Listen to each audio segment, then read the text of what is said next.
What's up, loungers? How you all doing? Me? Not too bad. So the video you're about to watch is just a edit of a live stream I did the other day over here on YouTube, I think. The YouTube have decided to stop displaying in most areas because Channel 4. Lovely. But yeah, I've gone and edited it up a bit nicer for you anyway, and it's far from a work of art, but I highly advise you watch it. It's important, I guess. I don't know. Links to Discord, Twitch, other stuff, PayPal in the description. Definitely come follow me on Twitch. I'm generally streaming like every single day there from 6 or 8 p.m. UK time for like 8 to 10 hours a day. So yeah, come hang. It's a fun little party over there. And just enjoy the video, I guess. Let's get on with the tea before there is any more suffering. So, quite a while ago, last year in fact, there was an event called EntitleDID to Life. It was advertised as a in-person event. They sold hundreds of tickets. They made a fuckload of money from the sales of the tickets, but COVID happened. The pandemic happened. The panorama. And because of this, they had to change everything to virtual only. Now, at the time, lots of people asked for refunds, but ultimately it wasn't too bad. It wasn't too much of an issue. Further issues cropped up down the line when some people found out that our dear friend Kaya had been the only one to receive payment from the event, an alleged $5,000. And this was at the same time as they were still engaged in their defense of Team Pinata. If you don't know who I mean by Kaya, you obviously haven't checked r/dissociated to learn about the latest fusion, the latest integration that has occurred. There is no more Nin. There is no more Kyle. They have integrated over the last 5 months. Sorry, not. It was Kyle. And in. They have integrated over the last few months and formed Kaya. That is, be as it may. Anyway, the event went on, and basically none of the speakers were paid, but they felt like they didn't feel like they had been scammed. They had their suspicions, but ultimately, you know, they had their chance to talk and do the things that they wanted to do in this virtual manner, and they bought the organisers' excuse that basically they couldn't do refunds, they couldn't do any of this because pandemic. This was semi-believable back then, but anyone reorganizing, I mean, the point is, like, events organized in 2019 and early 2020 before everything kicked off, even if you had event insurance and coverage, it wouldn't have covered you for the pandemic. That's why there were so many issues, there had to be so many bailouts, etc., etc. But at the end of the day, the ticket sales certainly covered more than just the down payment on deposit for the hotel and food arrangements. The event organizer, Autumn Farr, claimed that she had paid upfront in full.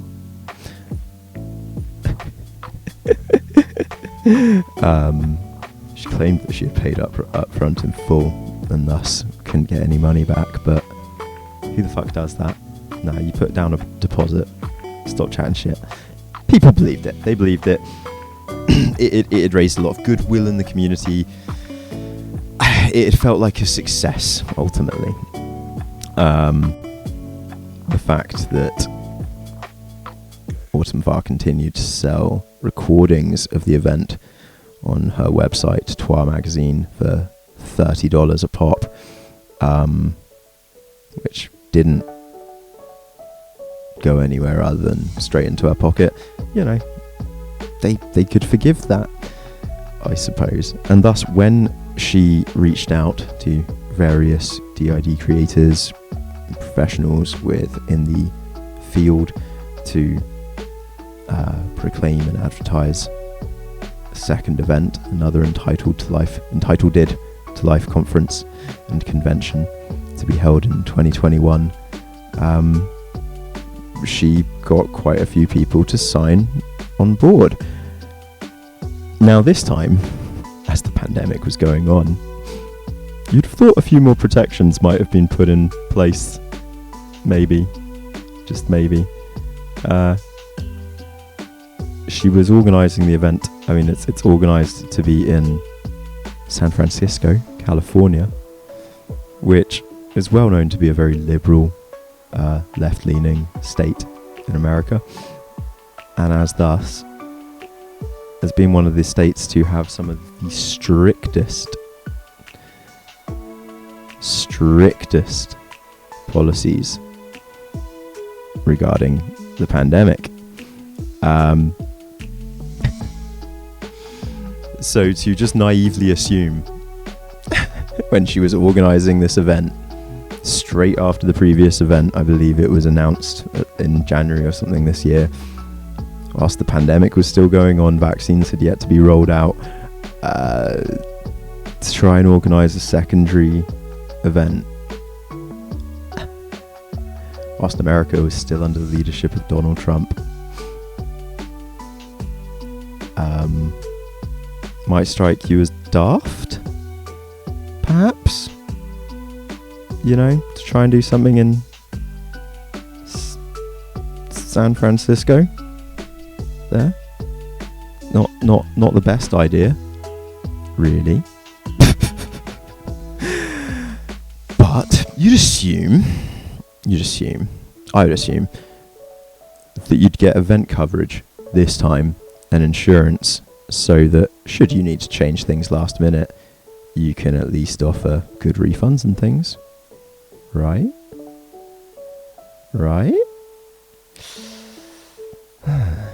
Obviously not. So, this new event was organised to be held on the 18th and 19th of September, 2 weeks from now. It's been in the works for well over 7 months. And 2 days ago, the event listing was changed to announce that it would no longer be in person. Refunds would not be available in any shape, way or form. Everyone's tickets were going to be upgraded to basically be the same virtual tickets. It didn't matter if you'd paid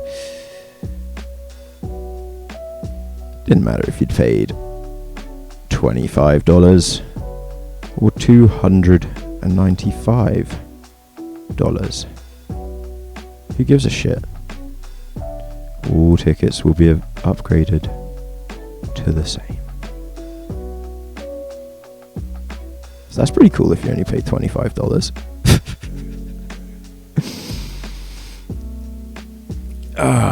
But on top of that, the event listing changed to announce, well, not really announce, kind of beg for some new speakers, because more than half of the speakers promised have dropped out. It would seem a few days ago, maybe a week or two ago, but over the last month or so, various members of the DID community started discussing their fears and anxieties about this event, started wondering what it would be like, expressing their concerns. And as such, I alleged in prior videos some slightly inaccurate dates, so that can now be corrected upon. As I have spoken now with Multiplicity and me, Jess, at a bit of length about this. And I will take her word on this. She contacted the event organizer on the 26th of September 26th of August, sorry, not September, 26th of August, to inform them that they would no longer be attending the event. Now, I had a go at Jess for this. I was like, yeah, that's fair enough, but it's now like 3rd of September, the other day was 2nd of September, or 1st of September, whenever you finally told people online. You didn't do it in the best of ways, as far as I'm concerned. And, you know, to me, it feels basically like you're trying to cover your ass instead of whatever, you know, actually be honest with your community. What's up?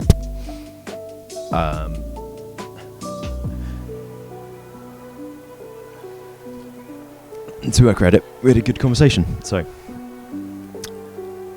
she was concerned because they had signed a legally binding contract, that she wouldn't be able to drop out. And I understand that. Contract law is scary shit.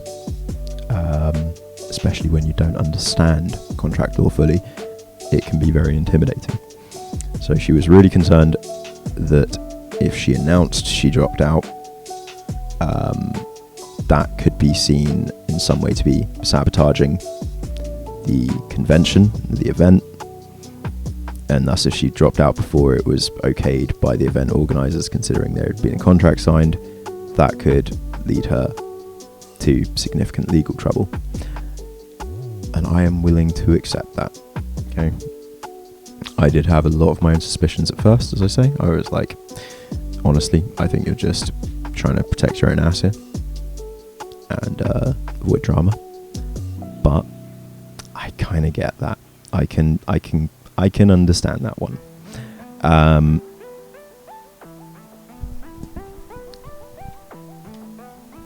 But so the point is, all the DidTubers involved in the event have dropped out.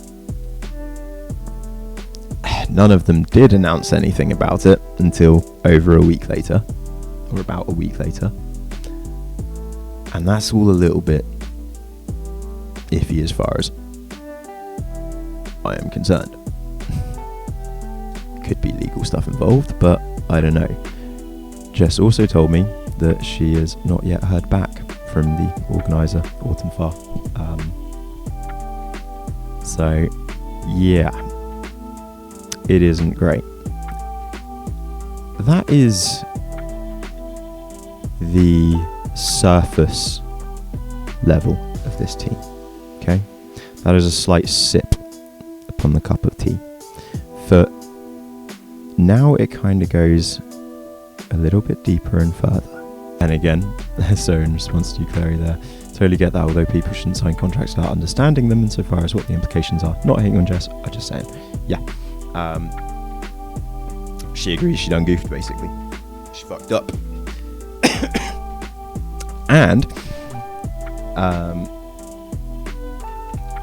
what I will say is it would seem that one of my allegations of her reasons for dropping out initially was it's all over the money, is that, so I also did say the other day that, yeah, the main reason that all these DidTubers are dropping out is because they basically don't think they're going to get paid. And I don't think that is necessarily fair to say, because they didn't get paid last time, not all of them. There's only one of them that I am fairly confident in saying that about, and that would be Fragmented Psyche. I have no issue saying that they're a piece of shit, and I think they were just doing it for pure greed. And now they don't think they're getting paid, and they think there could be some backlash. They're just trying to duck out of here and play sympathy card to protect their own ass.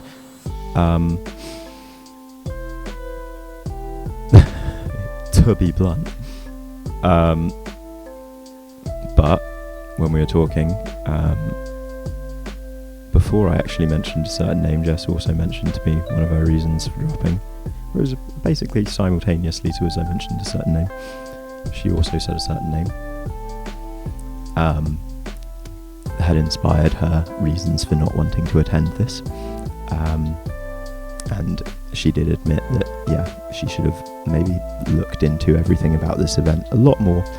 She was just really dumb and naive about it. And I was like, yeah, but she did not want to speak in an event with an associate of Colin Ross. And I was like, good. I'm paying some attention. Fantastic. Because that's where this goes. Far worse is the truth of what EntitleDID to life is. The truth of who EntitleDID to life is raising money for. The truth of what EntitleDID to life stands for. Because they have been reaching out to people in the DidTuber community. People from times gone by that I had hoped, whilst I had covered them, I would never have to actually witness doing their shit in my life. But this event is, as far as I'm concerned, nothing more than a fundraiser and advertising scam for some of the most malevolent people on this fucking planet. Rain Shadow. Good work. Good work. Which particular bit about Colin Ross alarmed you the most? Was it the $20 million in out-of-court settlements? Was it the accusations of abuse, torture, isolation, drugging, exorcism? Is it the fact that this man who used to run the ISSTD, the International Society for the Study of Trauma and Dissociation, hired and worked with people and himself tortured and trapped teenage girls and performed exorcisms on them? Was it that?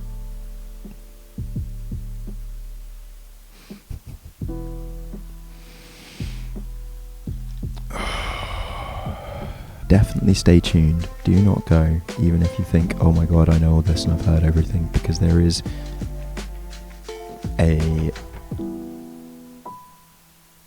message from Jess that I think she said it was okay of me to share. I do want to share anyway, where basically she hits the nail with the fucking hammer and she didn't even realise it. And it's something that I think everyone needs to hear from somebody that isn't me, because it's something that I may have said a lot, but I think you guys need to hear it from somebody else for once. So Rain Shadow found the last clinic he was at was shut down after multiple patient rapes, the murder of a staff member by a patient, and a host of other issues. Indeed. If you've ever watched Hannibal, you know, the psycho that runs a fucking inpatient ward of his own just to torture people. Pretty sure Colin Ross is the inspiration for that character. I'm not even joking in the slightest. Okay. So, this was the former listing. We're just going to have a look at this for a minute. This is the former listing. Good old archive.org. This was current as of May 2021. We've already looked at this a load of times in other streams, so I'm not going to read all this again. But it's the breakdown that cracks me up. So $285 would have bought you this. 3 hours of conference day 1. Then 1 hour, 45 minutes doing a VIP meet and greet. Then the next day, it's 4.5 hours, $145 down the drain. Then the next day, you get 3 hours of conference day 2, and then 4 hours of watching people eat dinner and talk. Wonder how good their audio setup and everything would have actually been for this, eh? Wonder why they may be actually cancelling this, realising that doing things like this isn't this easy. They were throwing this. The reason why Autumn Farr was doing this is she's a fucking egotistical nutjob who basically wanted to throw herself a fancy gala dinner. You know, like she's seen in the movies. You know, she wanted her moment where she's at the Harry Potter high table with all of these famous people and everyone's there staring at them, listening to them talk, watching them and applauding them. I mean, there's a reason why, as you'll see, she was one of the speakers and is still one of the speakers, because, you know, when you organise a convention to allow people with DID speak and tell their truth to their community and meet other people like community, what you do as a person without DID, is you also speak at said convention as one of the speakers. Right? Am I right? So, they did have Jess, Entropy, Fragmented Psyche, Labyrinth System, who I've never actually watched any of their stuff, Dr. Sean Horn. Was Dr. Sean Horn the workout bro? Was he the US Navy SEALs 10,000 confirmed kill count?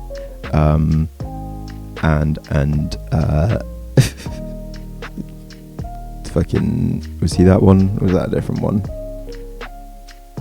Or was this the... No, I can't remember which one Sean... No, Sean Christine Horn is not... No, it's not the right one. Daniel West, neuropsychotherapist at the Trauma Recovery Institute, alongside owner Dr. Colin Ross. And that's where I was like, oh, you don't want to see your name alongside those names. And that's just said she didn't want to see her name alongside that name. Which, fair enough. I can respect that. Should have noticed sooner, but... Patrick Toby. Oh, this one's a funny one as well. We actually have a video of his up, ready to go at some point. I've been wanting to watch this video with everyone for a little while, because this isn't just him. This is both of them. This is him and Autumn Farr talking about stuff. Exciting as fuck, right? Yeah, various mental health professionals. So, really worth the money. And then the event was proudly sponsored by Trauma Recovery Institute, Brooklyn Minds, Svensson Psychoanalytic Therapy, and Patrick Toby of Equanimity. Was that the funny one? Was he the funny one? He might have been the funny one. There's one that's just really funny because he's a couples therapy counsellor, but also a hypnotherapist, and like the most fucking jock PUA looking guy you've ever seen, ex-Navy SEAL. He's fucking everyone's wives. Gotta remember, no CUEUs were available. Compulsory educational units, ergo, you're paying $280 for nothing. It's a convention. You're paying $280 to meet famous people at a convention. That's what it always was, sadly. They were always just treating the DidTubers here like a spectacle. Which is just so gross, as far as I'm concerned. And I know that to be the case when you see the people involved in organising. It's just Autumn Farr and Colin Ross's Institute. And yeah, here they put right at the bottom of the page their refund policy. Oh, isn't that lovely?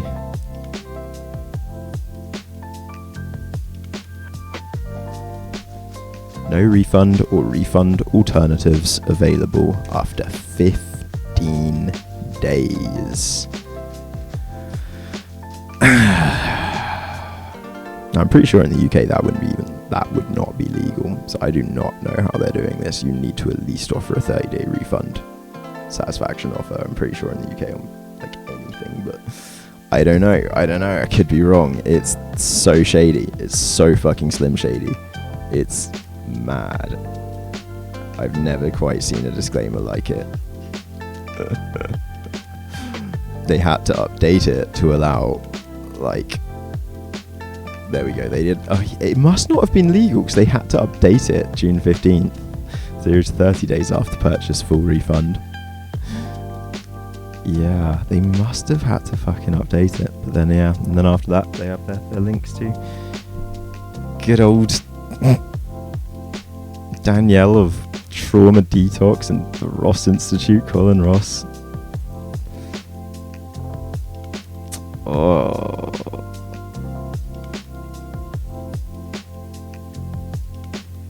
Brooklyn Mines is the next one, where they specialize in quite possibly the best thing. Oh no.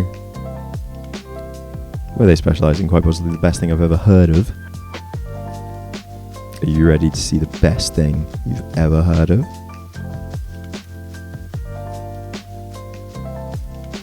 Mate, this is like what Autism Speaks wants to be. No joke. This is like those clinics that I do need to look into next. I'm doing a deep dive into soon, where they've been treating kids with autism with electroshock therapy. They're torturing kids with autism with electricity. It's evil as fuck. But yeah, this place is known for their expertise in mentalization-based treatment and evidence-based blah blah blah blah blah, and transcranial magnetic stimulation, which is FDA cleared for major depressive OCD, and one of the first practices in the New York City region to offer a sketamine. What is a sketamine? No idea. Oh, a drug that the Psychiatric Times appears to have talked about for... It's ketamine. Right. They're treating people for depression with ket. Right. Right, so magnets and ket. Colin Ross, magnets and ket, baby. I thought it was... I literally thought his Dallas clinic must have been closed down. Fuck, man. I really thought that had actually been shut. Yeah, hashtag stop the shock. I will be talking about that very soon. I watched some videos regarding that caused me to honestly break down for several hours. They made me not okay for several hours, and that's why I haven't talked about it, because I just sort of blocked it out, because I need to talk about it. It's so important to me, but it's viscerally upsetting to me that this is happening to people out there at the moment. We're not going to talk about that now, but TLDR, like literally like a school where they're making kids with autism wear shock collars powered by battery packs on their back all day and things like that. A kid has died. A kid has died from it recently. It's that is a deep dive for another day. So they updated their website, as I say, 2 days ago. Dr. Sean Horn, Daniel West, Patrick Toby, Ryland Company, musician and songwriter, Autumn Farr, various mental health professionals. Oh, Rayleigh and Company. Apparently she's quite large on the TikToks. A singer thing on the TikToks. Yes. She also, I did a little bit of looking into her. She appears to have some kind of personal link to Autumn Farr. Not entirely sure what it is, but appears to be some kind of family connection. That again is something I'd have to do some real investigating into to properly confirm. That's just a suspicion. Okay, that's an open, not an allegation, just a suspicion of mine based on some things. None of the sponsors are pulled out. None of the evil talkers are pulled out. It's all still the same shit. But there was a funny bit that I wanted to read. September 17th, my diagnosis story and turning fear into a positive, safe place for yourself, others. Various systems were discussed. Oh no, this is there, yeah, but this just isn't going to happen anymore because there aren't going to be various systems there anymore. Unless... The reason provided by TOI for making this an online-only event, we haven't covered that yet. Gosh darn. We should probably discuss that first, shouldn't we? I shouldn't have skipped ahead of that. How silly of me. Right, so the email sent out by Autumn Far on Title to Life, their official email sent to attendees. Hello there. We wanted to email you in regards to our event that was originally scheduled to be both online and in person on September 17th and 18th, 2021 for Entitled to Life. EntitleDID to Life. Due to the massive changes in the world, COVID-19, Delta variant, travel bans in place for certain international countries, vaccination and personal situations for attendees, many who planned to join in decided to opt out and choose our stay-at-home option. We thank them for choosing their health and safety in this. With this being said, approximately 20 attendees were available to attend in person after sending out our RSVP forms. With this massive change and our planning being originally for a large group of over 150, we have decided to host this event virtually. So even though it's far easier now to do it, the thing is, this is bullshit, because also originally they stated that they would only be selling maybe 20 plus in-person tickets because of the pandemic and shit. You know, that just changes. They can just rewrite history. Do we all remember my good friend Eric the Tiger and the stuff that he said to me in his Insane Ramblings? One of the best bits of Insane Ramblings of his was that a online persona by the name of Hopelessly Realistic had threatened him and his wife and alternative systems, saying that they were going to go to this EntitleDID to Life convention and attack them there. This is complete bullshit. I know this to not be true whatsoever in the slightest. Eric could never provide me any evidence for this. It was just something he said had happened. I questioned Hopelessly themselves on this, and they laughed and were like, what? No. No. What? And as Eric could provide zero evidence for his claims, I choose to believe the, what? No? Answer. I can't, if people want to make allegations and then provide zero evidence for the shit they say, it doesn't make it very easy to believe you, So, Eric was claiming there was a threat against he, his partner, and Alternative Systems Lives who were meant to be attending this. They had bought tickets. Additionally, and quite recently, we received a message that was very in-depth in regards to a death threat towards an attendee for the in-person venue. This is a huge safety concern, and it better highlights that this event will be far better online. Absolutely hilarious. Poor Eric, all he wanted to do was see his favourite DID ladies in person, because he is obsessed with every single one of you. And now it's not going to happen. Poor fucking simp. Whatever will he do? So yeah, we thank you for understanding on all this, and we're excited to see you virtually on September 17th and 18th. Although this change has caused a lot of heartache with our team and possibly you as well, we feel and know that this is the best decision we can make to further inspire people on their recovery journeys in a safe place. We deeply apologise for the lack of communication revolving the event moving to an online venue. In an effort to keep specific safety details private, we began with informing those who were going to attend in person. We then turned our attention to focusing on how best to provide the online event to you in a way that stays true to our message. The event has had so many transitions from in-person to virtual, as well as speakers changing. Our company has had transitions as well. Just fucking patting herself on the back here as always. We were waiting for a time to better inform you of all the changes as they settled in. An email regarding changes in speakers will go out before the end of next week. Thank you for your patience. With all that being said, blah blah blah blah blah blah blah blah blah, they will finally tell you what is happening at the EntitleDID to Life convention in a week's time. I don't know who the Labyrinth system is. Never bothered looking into them. Never bothered looking into them. The Trauma Recovery Institute, Colin Ross's institute. There's the man himself. What a lovely fellow. The therapy here, which I call trauma model therapy. The idea here is that you're a mammal. There he is. And again, I know many of you have already seen this stuff, but this is just for those who haven't seen. It is important to know these things.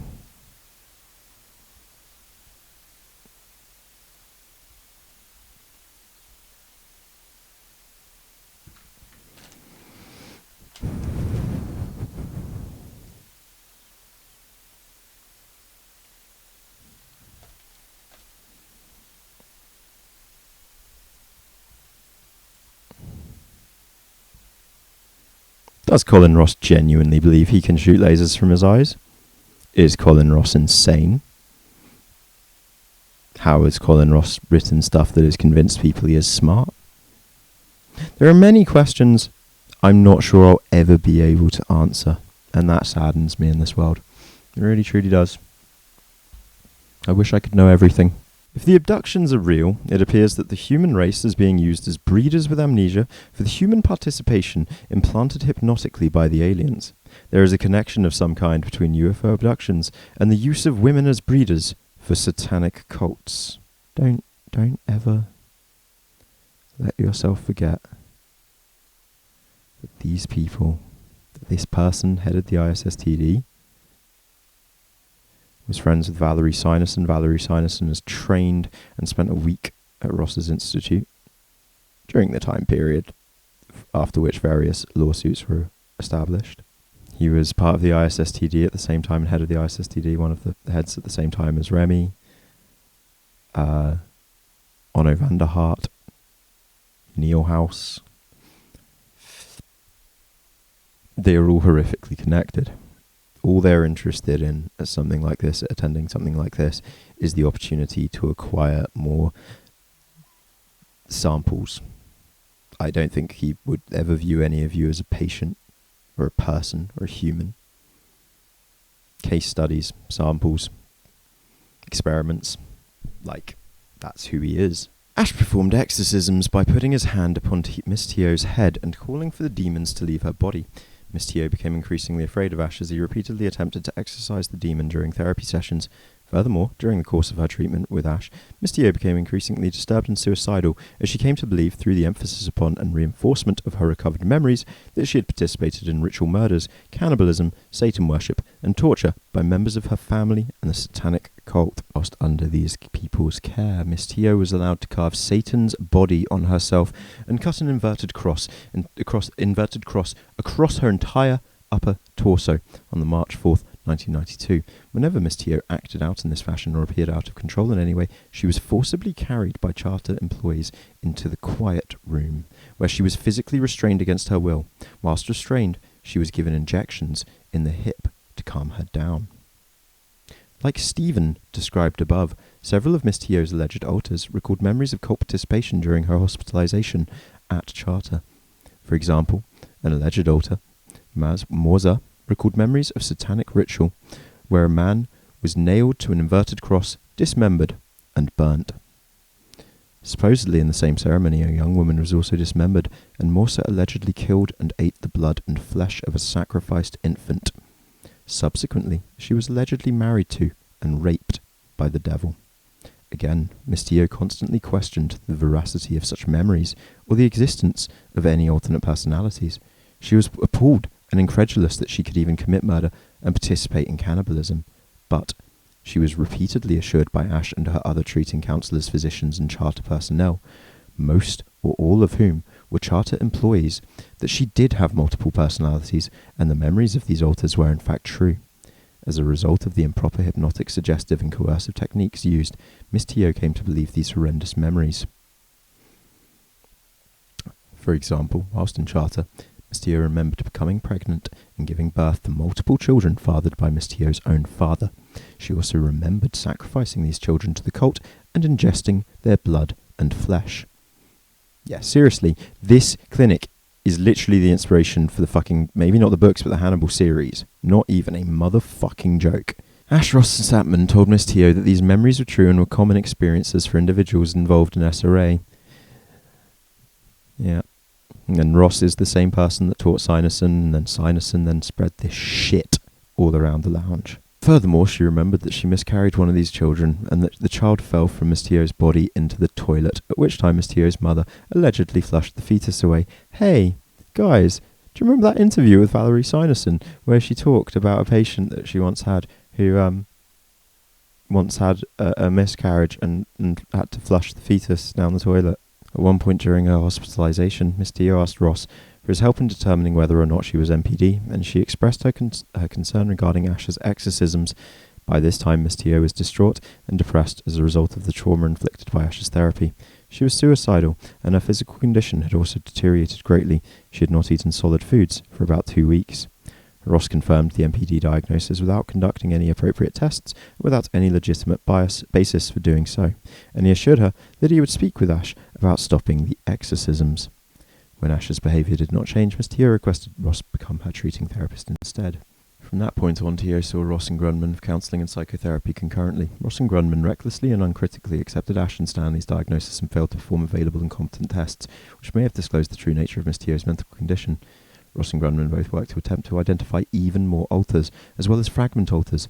Some of the alters were allegedly the operatives in the cult, such as Christian, Victor, or Augusta, the High Priestess, the High Protector. Others, such as Dean and Martha Ann, were allegedly the personalities that caused confusion, and were the reason why Miss Teo never suspected she had MPD prior to this time. Both Ross and Grundman allegedly conferred with these alters, even with the alleged Satanists. In fact, these alters did not exist, and these beliefs were the product of the coercion and suggestion resulting from the improper techniques employed by Ross and Grundman. These techniques were utilised without advising Miss Teo that the hypnotic and other supposed therapeutic techniques utilised in her treatment were capable of causing false beliefs and memories of events which never occurred.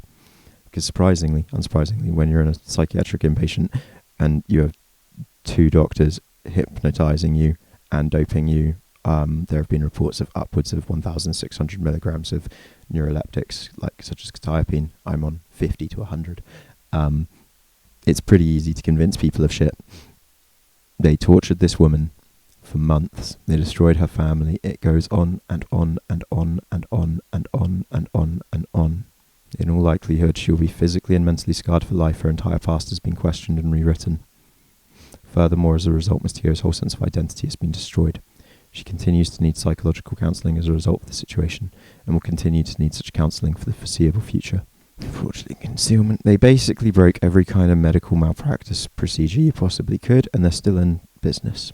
The Static Paddock, several of the stories involved in it have had to be sobbing on cab, because you can't look into stuff like Hampstead, you can't look into this shit and not get affected by it on some level, and that can be just feeling upset, or for me it's upset and then getting really pissed off and wanting to scream and shout about it and do anything I can to tear these fuckers down. Literally. I will do anything in my, as I pointed out yesterday, there are much better ways that I could make money online, but I don't care about it. I just really hate people like Colin Ross and Valerie Sinus, and I'm happy to admit that.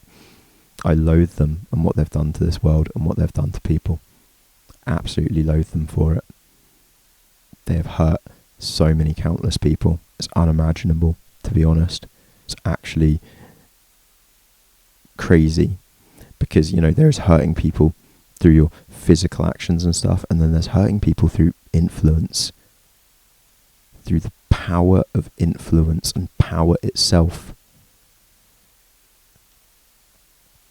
And for that I hate them.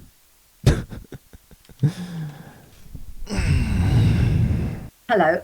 Catherine and I have been chatting most days during this period for the last, I think about 11 weeks. And although we've got lots of similarities into how we're managing, we've also got many differences. And we just thought it might be helpful to, in conversation together, share some of those differences as well as the commonalities.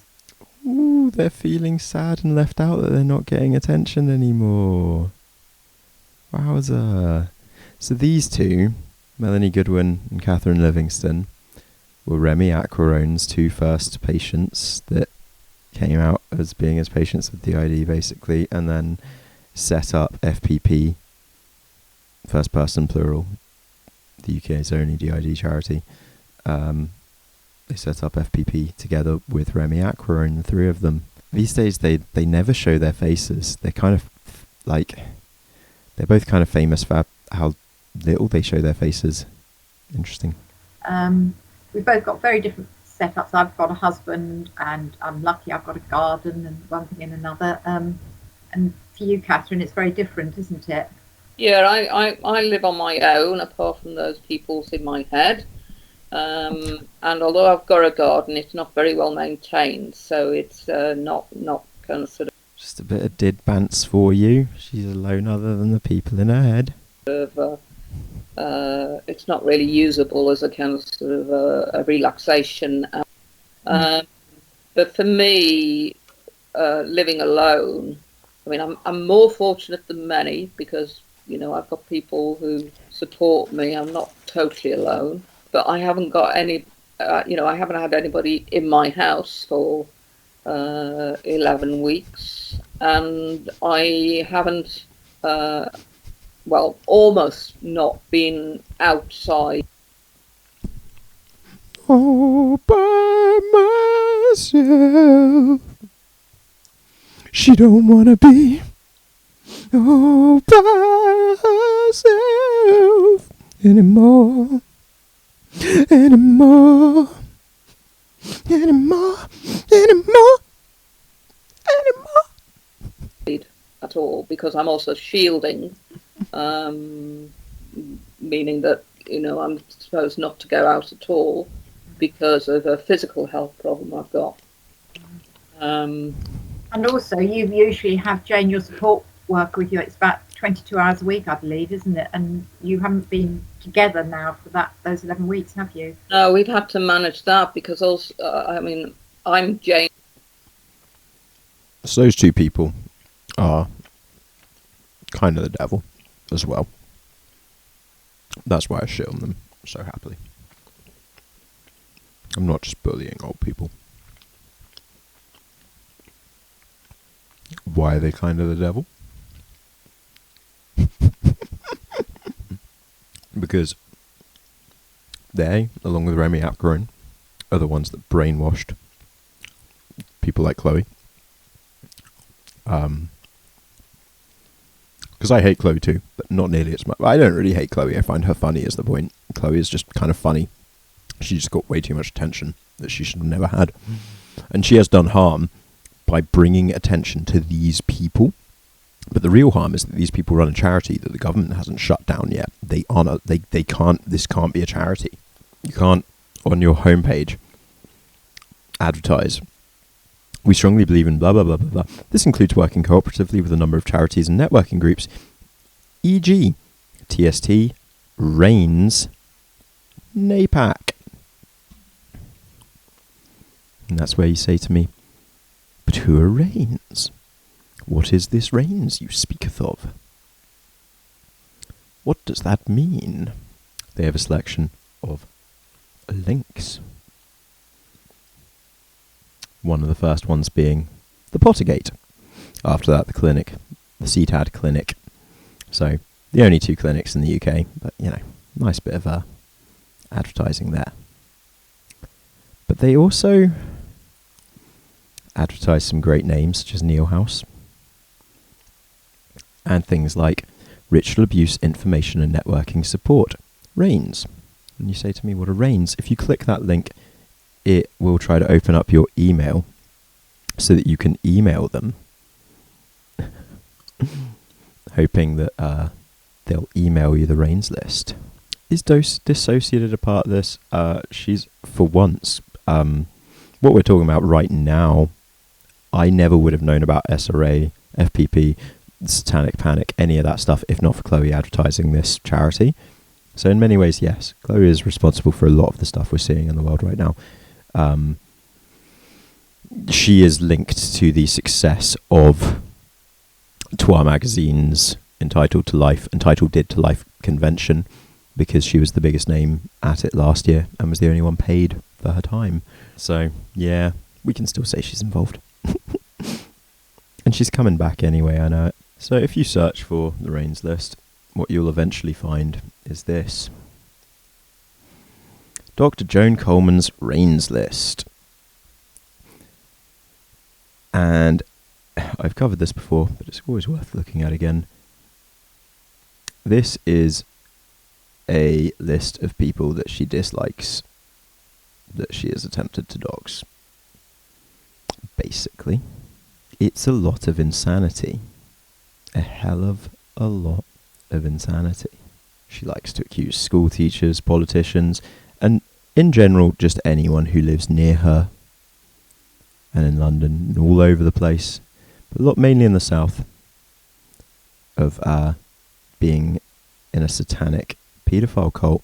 You know, counsellor in Rochdale. Since died, I think, mentioned by more than one survivor. One claimed she had been raped by him, but because he weighed so much, was allowed to sit astride him. Child psychiatrist. Also mentioned by Nottingham's whatever cult. Political journalist Winchester. This person, known as TJ from Isle of Wight, killed by cult recruiter. Barry Otawe, age 26, black, drug dealer, very violent. Mark Oten, on Fringe, gets boys from cult. She is just there, listing anyone and everyone that she dislikes. Basically, it's amazing. Lord Montague's place, many ceremonies held here in grounds, many human sacrifices, often following torture or other punishment. Bodies buried in New Forest or cut up and dropped in sea, weighted. Northwest of Andover, beautiful Georgian house with a semicircular drive and 2 gates. Yeah, Wetherspoon's pub, used mainly as a meeting place for the satanic cultists at the Wetherspoons. West Wickham Church with the Golden Ball and surrounding buildings, some of which ruined. This place has been mentioned also by a member of survivors and therapists, including US psychotherapist Pamela Klein.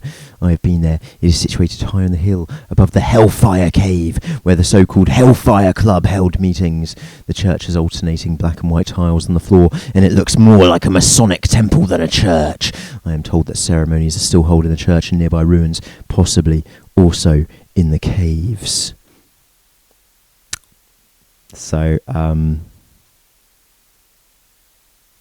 yeah. My summary would be: the EntitleDID to Life convention is a massive fucking scam set up by fundamentalist Christian nutjobs in order to grift money and, like, spread the beliefs of fundamentalist Christians who believe in SRA to the people that are most likely to believe them. It's pretty awful. Now, as I said earlier, me and Jess spoke for a little while earlier. I had a bit of a go at her at one point. She had a bit of a go at me at one point. It was quite a good chat.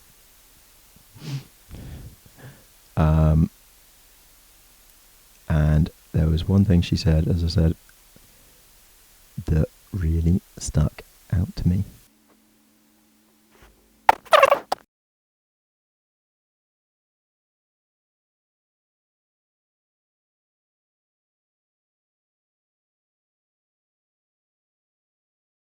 I was just finding the bit I wanted to share. Panic over. It's all good. I'm just very still. I have encouraged Jess to make a video on this, but I just kind of don't blame her if she doesn't, because I've also encouraged her numerous times, just like, fuck the YouTube shit, focus on family, blah blah blah. But I also understand that she wants to try and make a bit of a difference in the world, and that's fair enough. But she's come to the same realization as me, which I'm happy about. And I did ask her if I could share this, as I say. I think she said I could. Hope she said I could. Can't remember.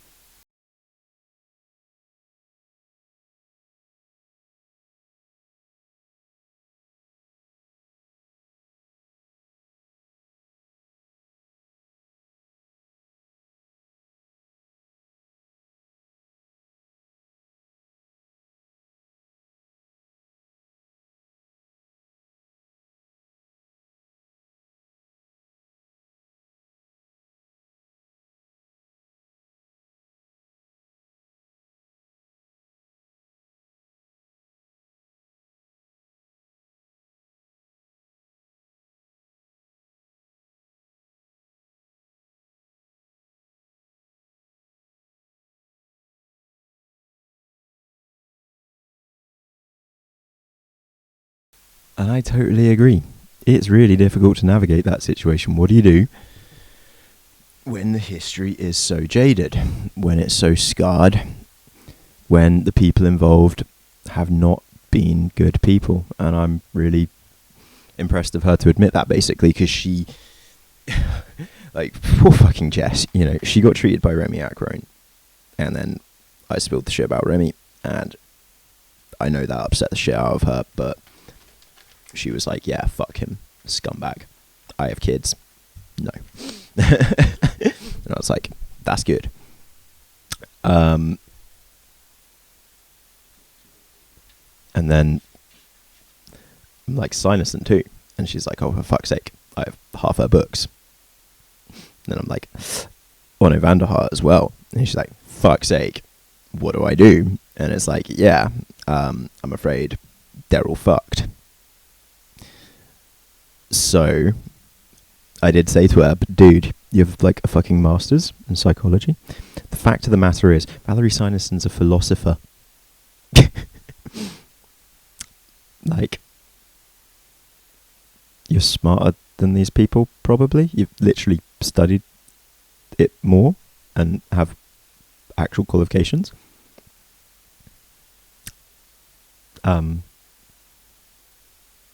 Rewrite it, basically.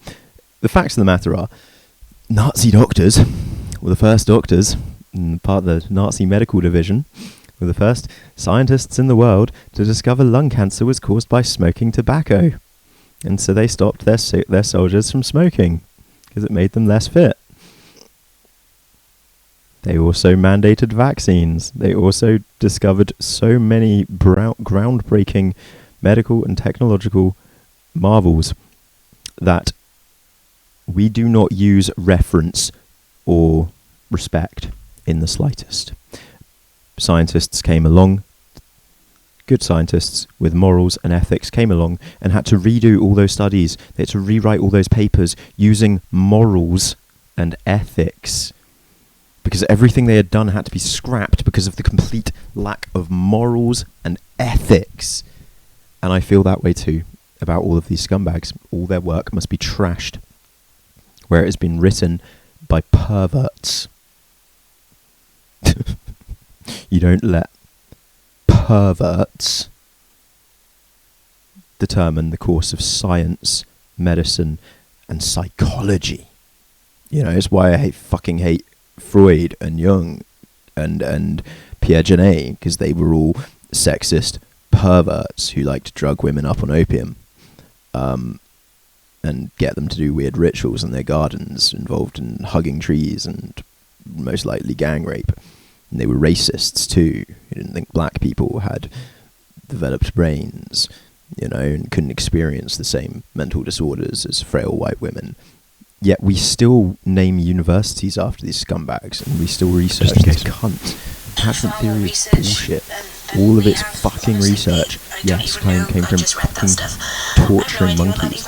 Like, so we just need to throw out this moralless, ethicless science and have a look at their results and be like, right, now we need to try and recreate those results in an ethical manner.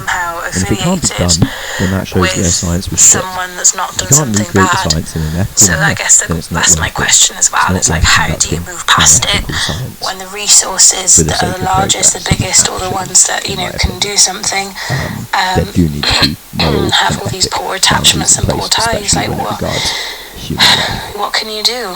It's so difficult to navigate. It really is.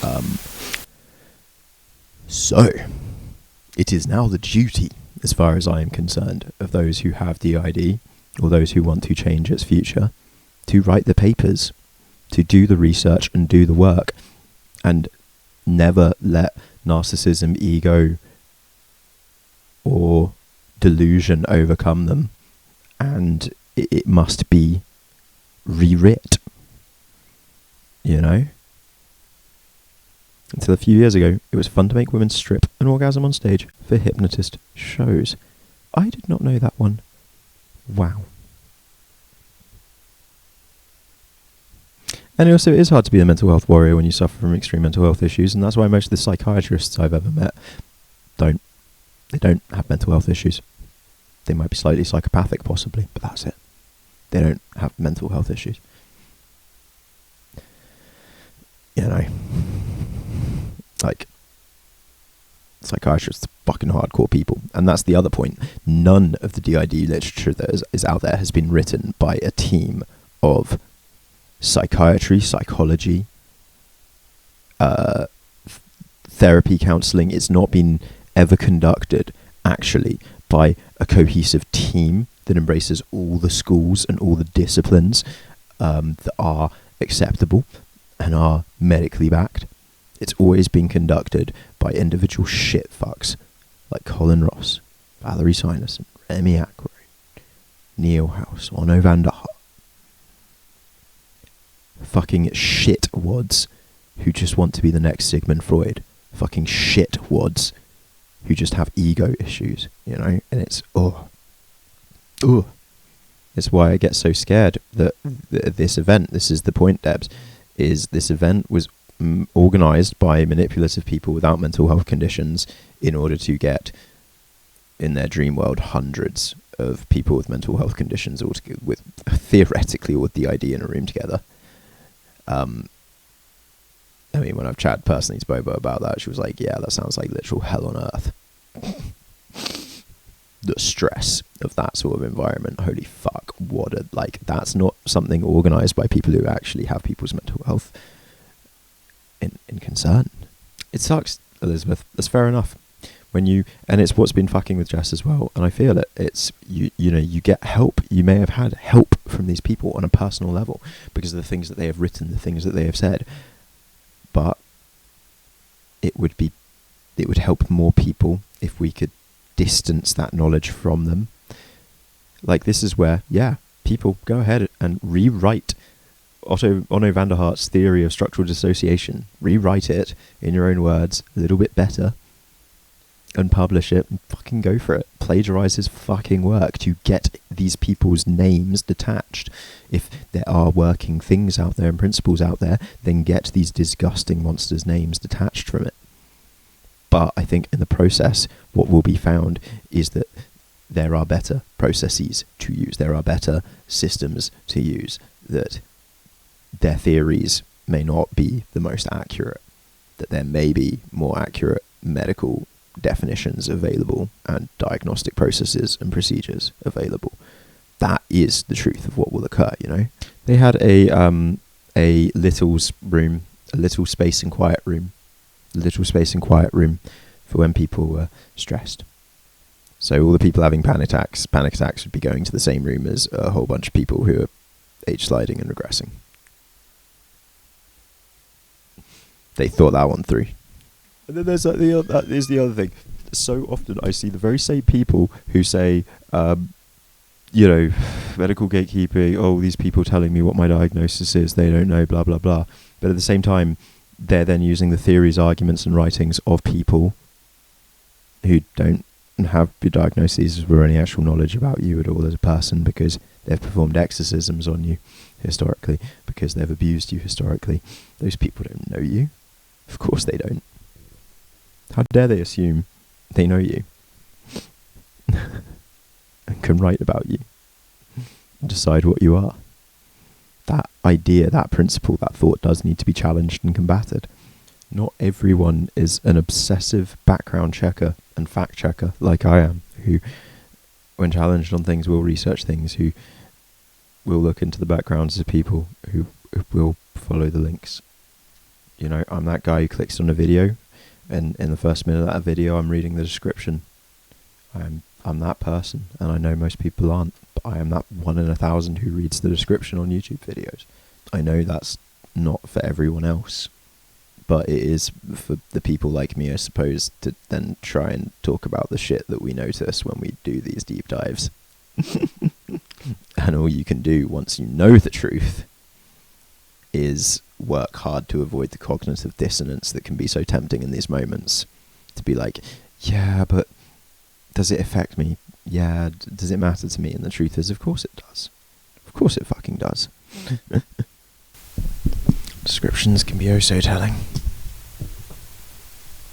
Like mine will tell you, give me money, because I'm pretty sure it has my PayPal in there twice. But it'll also tell you to subscribe to me on Twitch, because that's the first thing that should be mentioned. Also, give this video a like if you haven't yet, because come on guys. And now I guess you're at the end of the video, and if you're still here, you're an absolute fucking weirdo. Like, comment, subscribe if you're new. Discord, Twitch, PayPal. I like money. You like money probably too. But I would like some of your money. How about that? Yeah. Peace.